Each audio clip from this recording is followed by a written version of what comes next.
Hi there, Keith. Well, look at this, just a t-shirt.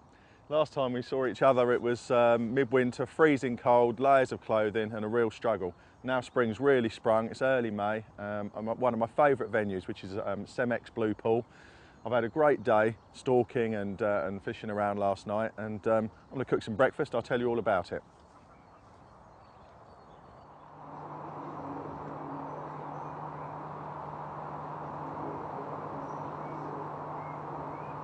It's a beautiful morning and I've had a really nice session.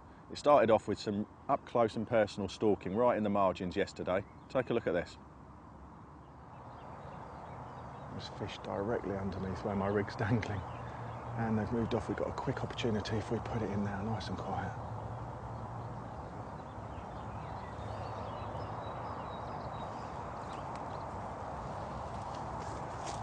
I think we got away with that.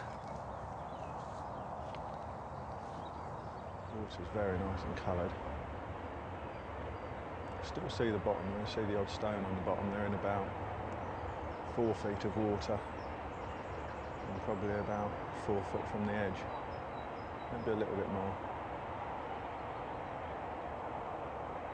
I think they're hanging around here because it's one of the quieter corners of the lake. There's no other lines going out, no other pressure, and the carp have just congregated here, and I just noticed them when I was walking around.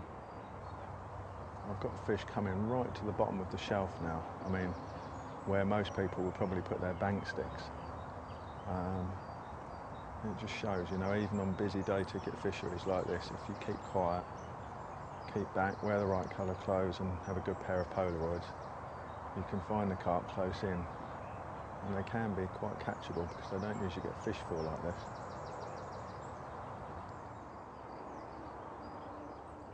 Wherever possible, try and get a elevated position of the swim. You see so much more. I can see mirrors and commons all around in front of me. I really are liking this area. It was very exciting when you're fishing from up a tree.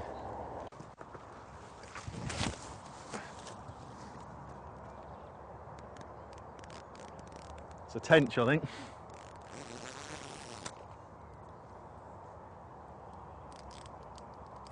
Oh, that might be a small carp.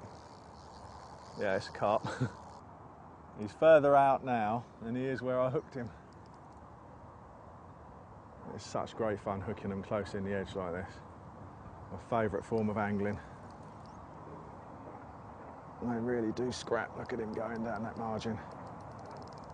A super smooth clutch on these reels is essential for close in fishing like this, where you need to absorb everything. And so often these days, using overgun tackle, the big pit reels and distance rods, you lose all this. And to catch carp close in on a soft 2-pound rod and a small reel, it's absolutely wonderful.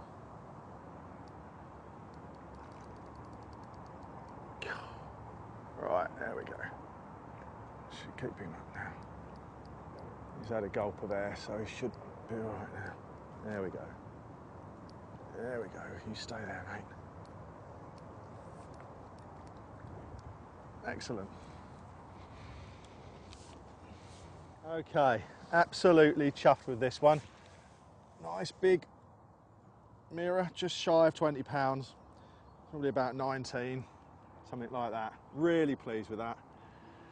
Saw him feeding in the edge, just one rod lying on the ground, up the tree when he made off with it, and shapes went in every direction, and this is the result. Lovely fit fighting mirror carp, and after weeping at willow, I'm bagging at blue. Cheers, Keith.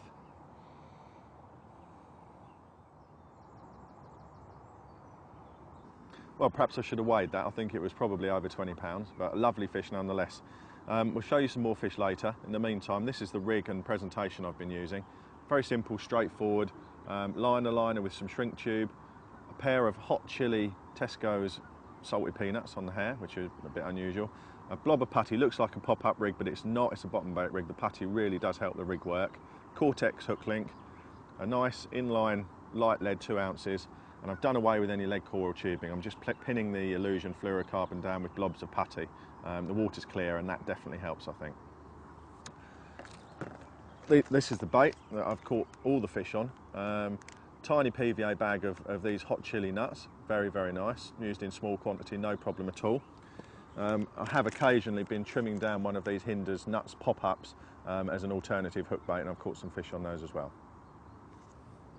Well, that's the rigs and bait. Enough of all that. Let's have a look at some more fish. Cool, we've just moved the rod into a different area because the fish were using the other side of the snag tree, and managed to lower a bait in, and it's gone quite quickly. And this fish is really, really beating me up. He's taken line, he's gone left and right and out, and he's another real fighter.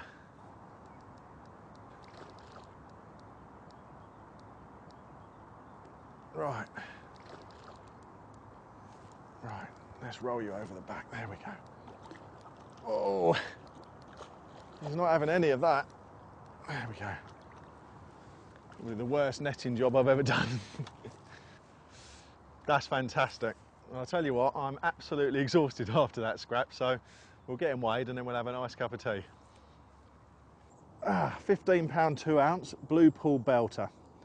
One of the really fit fighting male commons that live in here, and a bit smaller than the last one, but doesn't really matter. He gave a good solid 10-minute scrap, and we caught him from inches within the edge of the margin, so really pleased with that. It's a mirror, a bit bigger than the common. Nice fat 21 £, mirror carp. Again, caught out of the edge, and gave a fantastic account of himself, and really pleased. There's a mirror with big scales down his side. Hard to say how big he is. 18.2, nice old mirror carp. I'm going to slip her back quite quickly because I'm dying to have my tea and I need to get the rod sorted out before dark, but it's going to be a busy night, hopefully. It's turning out that way. Brilliant. Here he comes, the pasta disturber. There we go. That's quite a nice fish. Certainly as big as the other one. Good upper double.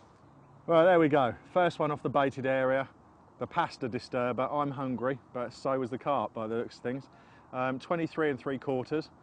They're getting bigger. It's a lovely blue pool carp.